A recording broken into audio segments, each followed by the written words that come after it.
नमस्कार, जय हिंद एक्सप्रेस में आपका स्वागत है। गुजरात सरकार की दमनकारी नीतियों के खिलाफ आज केवड़िया कॉलोनी में बहुत बड़ा आंदोलन खड़ा हुआ है।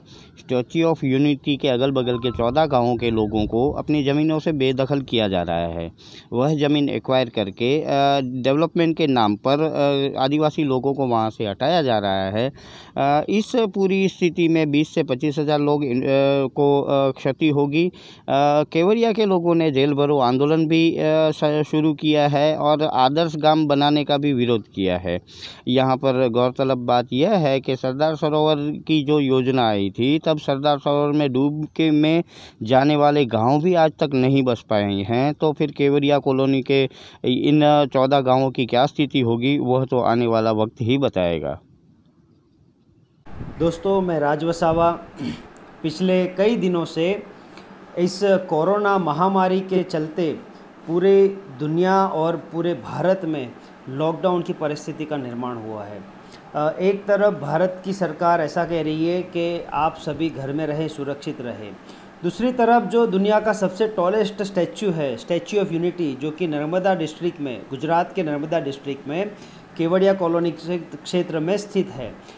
ये जो स्टैच्यू ऑफ यूनिटी है, उसको टूरिज़्म के बेस पर डेवलप करने के लिए गुजरात की सरकार ने पिछले साल 2019 में statue of unity area development and tourism governance act नाम का एक एक्ट पारित किया है, जिसके चलते जो स्टैच्यू ऑफ यूनिटी के इर्द गिर्द के 14 गांव है, उसकी ज़मीन हथियाने के लिए, वहां पर ज़मीन अधिग्रहण करने के लिए ये एक्ट पारित किया है। बेसिकली ये जो एरिया है वो शेड्यूल 5 में, भारत के जो संविधान है उसका जो शेड्यूल 5 का जो आर्टिकल है उसमें ये इम्प्लीमेंटेड होता है। ये जो एरिया है उसमें शामिल है।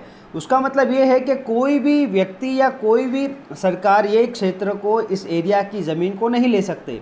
लेकिन ये जो आदिवासियों की जो ज़मीन है उसको हथियाने के लिए गुजरात की भारतीय जनता पार्टी ने एक एक्ट बनाया। उस एक्ट के तहत सारा जो पावर है गवर्नर के पास से लेकर उन्होंने लोकल जो एक निगम है उसको दे दिया है। तो ये निगम पिछले कई दिनों से जो 14 गांव की जो ज़मीन है उसको एक्वायर करने के लिए, फेंसिंग करने के लिए बार बार गांव में पुलिस बल के साथ गांव में जाती है और वहां पर फेंसिंग करने की कोशिश करती है।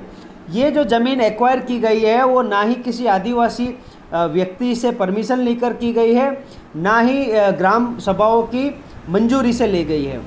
लेकिन आज भारतीय जनता पार्टी की जो सरकार है वो इस क्षेत्र को जिस हिसाब से डेवलपमेंट का नाम देकर आदिवासियों को विस्थापित कर रही है, उसका हम सही जो कड़े शब्दों में हम उसकी निंदा करते हैं।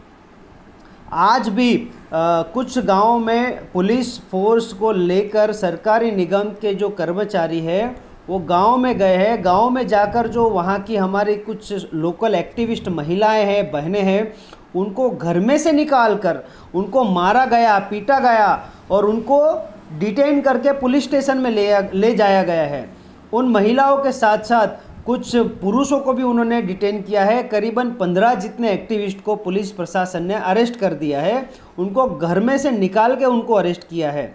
ये मुझे नहीं लग रहा कि भारत में आज या गुजरात में आज डेमोक्रेसी का कहीं पे हमको नज़र आ रही है। ये आज हमें हिटलर शाही का एक दर्शन करा रही है। हिटलर शाही जो नीतियाँ थी, हिटलर शाही जो शासन था, उसका जो हम समझ सकते हैं कि वो आज हम फील कर रहे हैं।